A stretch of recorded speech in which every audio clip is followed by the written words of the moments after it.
Good afternoon, class. My name is Luis Martinez, and this day I want to share with you the next activity about the present perfect tense. In this case, topic is the past perfect tense. It's the main topic, okay?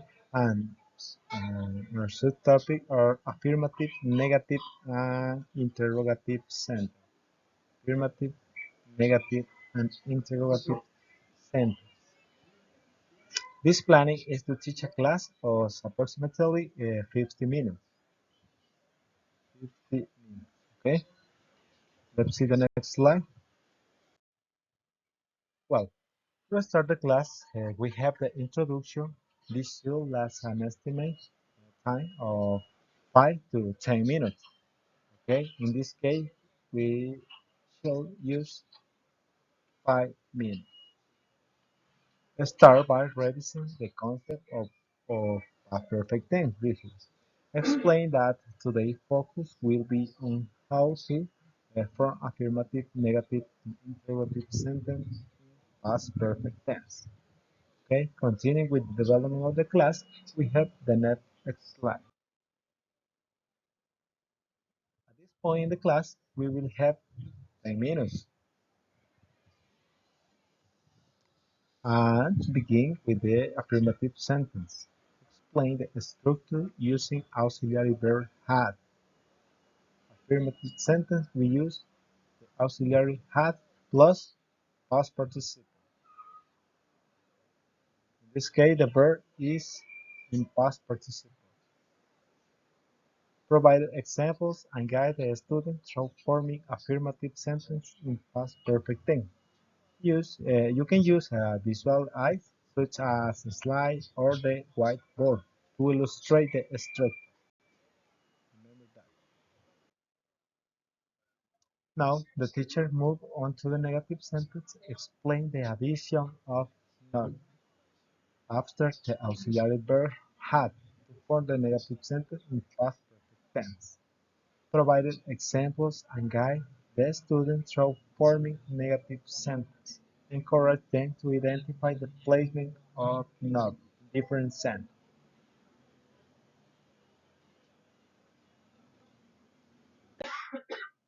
Here, continue with the interrogative sentence. Explain the inversion of the auxiliary verb had. Okay, the inversion. Okay, the auxiliary had and the subject. Providing examples and guide the student through forming interrogative sentences. Encourage them to practice asking and answering the question in past perfect tense. Let's see the next slide. This is a very important point of the lesson. For this, we are going to use 10 minutes. Engage the students in practice exercise that incorporate all three sentences: affirmative, negative, and interrogative sentence. This could include fill in the blanks exercise, sentence transformation, or role-playing activity where a student create and respond to questions in past perfect tense. Remember that you can use for this practice 10 minutes. Here we will have 5 minutes for the review and conclusion of the class. Summarize the key points covered in the lesson and provide the feedback on the practice exercise. Encourage the students to continue practicing forming different types of sentences in past perfect tense outside of class. This class has been developed for third-year students. Finally, we have a list of resources that we need to class development. For example, a PowerPoint presentation, a whiteboard, handouts, interactive activities, lists of prayer, sheets, and so on. Well, now I invite you to watch a video of what the development of the class will be like in a physical classroom. Okay, let's see. Good morning, class.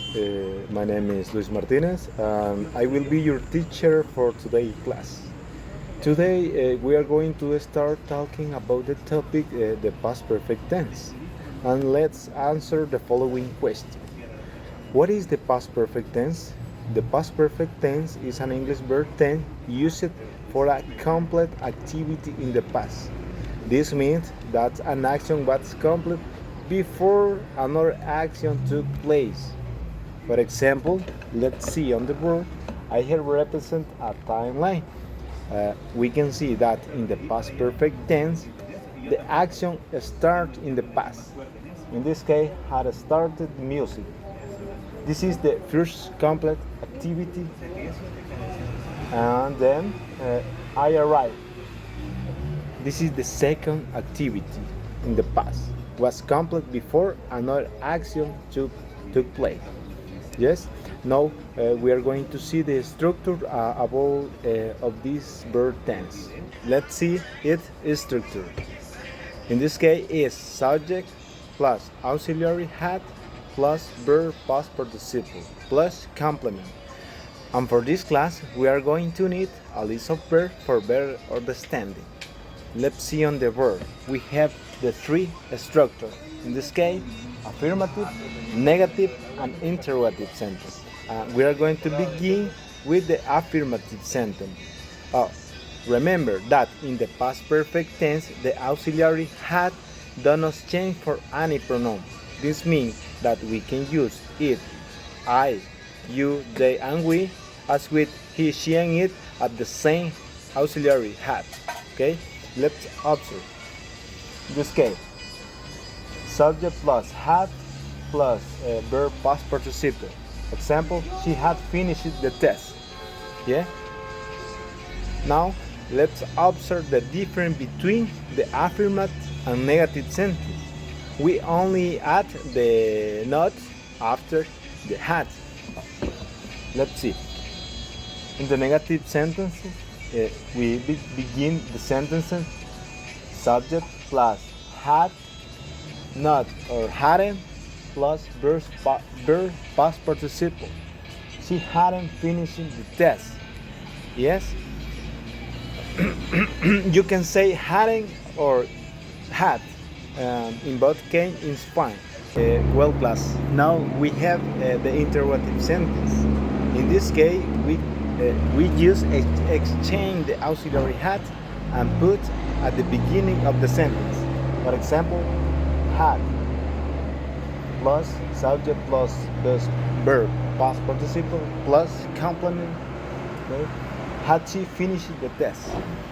This is the structure about interrogative sentence. Well, class, now that we have seen the structure of the past perfect tense, we are going to do a practice. And finally, we will make a summary of everything seen in class. Well, that's all for today. See you tomorrow, class.